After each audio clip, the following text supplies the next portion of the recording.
Hello दोस्तों, मैं राजकुमार रोज। आज हम बात करेंगे शून्य और शून्य करणीय विवाह के बारे में। What is mean by void और वॉइडेबल मैरिज। हिंदू विवाह अधिनियम 1955 की धारा 5 में कुछ आवश्यक वैध हिंदू विवाह की शर्तें दी गई है। यदि इन शर्तों का पालन नहीं करते हैं तो वह विवाह शून्य हो जाता है, वॉइड माना जाता है।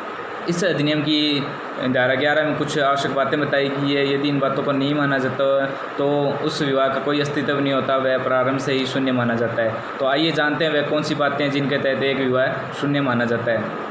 सबसे पहले अपने देखते हैं विवाह के समय कोई पक्षकार जीवित हो। यदि विवाह के समय किसी के पूर्व में पति या पत्नी जीवित होता है तो वह विवाह शून्य माना जाता है। उसके बाद में अपने देखते हैं सहपिंड संबंधों में नहीं होने चाहिए। पति की तरफ से 5 डिग्रियाँ और पत्नी की तरफ से 3 डिग्रियों में अगर कोई विवाह किया जाता है तो वह विवाह वॉइड माना जाता है। प्रतिष्ठित नातेदारियों में नहीं आने चाहिए। प्रोहिबिटेड डिग्रियों में अगर कोई विवाह हो जाता है, जैसे भाई या बहन है, इन रिश्तों में कोई विवाह किया जाता है तो वह विवाह वो शून्य विवाह माना जाता है, वॉइड विवाह माना जाता है। आइए अब देखते हैं शून्य करणीय विवाह क्या है। शून्य करणीय विवाह का उल्लेख इस अधिनियम की धारा 12 में किया गया है। इस अधिनियम की धारा 12 में कुछ आवश्यक बातें बताई गई है। यदि इन बातों को न पाया जाता है तो कोई विवाह वॉइडेबल मैरिज माना जाता है, यानी कि शून्य करणीय विवाह माना जाता है। तो आइए देखते हैं वह बातें कौन सी है। नपुंसकता। यदि कोई व्यक्ति नपुंसक है, शारीरिक और मानसिक कारण से संभोग करने में असमर्थ है तो वह विवाह वॉइडेबल मैरिज माना जाएगा। इसी प्रकार विकर्चिता, जाड़ता और जिसे बार बार उन्मत्तता का दौरा पड़े, वह विधिमान्य सम्मति देने में असमर्थ हो या फिर संतानोत्पत्ति में भी वह अयोग्य घोषित किया गया हो तो वह विवाह भी वॉइडेबल मैरिज यानी कि शून्य करणीय विवाह माना जाएगा।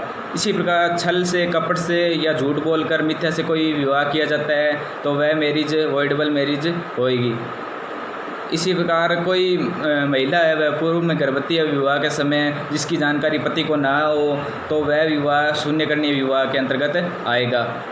यदि छल से, कपट से या झूठ बोलकर या बलपूर्वक कोई विवाह किया जाता है तो उस दशा में न्यायालय द्वारा यह तभी घोषित करवाया जा सकता है जब अर्जीदार द्वारा या पक्षकार द्वारा न्यायालय में 1 वर्ष के भीतर याचिका प्रस्तुत कर दी गई हो और वह पति पत्नी की तरह अपना जीवन यापन नहीं कर रहे हों, समागम नहीं हो रहा हो उनमें वैवाहिक जीवनों का। इसी प्रकार कोई महिला विवाह से पूर्व में गर्भवती है तो उस दशा में भी यह तभी घोषित करवाया जा सकता है जब पति को इसकी जानकारी नहीं हो कि वह विवाह से पूर्व गर्भवती थी या फिर इस अधिनियम के लागू होने से पूर्व में कोई विवाह हुआ है तो उस दशा में 1 वर्ष के भीतर या फिर इस अधिनियम के लागू होने के पश्चात 1 वर्ष के भीतर याचिका प्रस्तुत करना आवश्यक है न्यायालय में।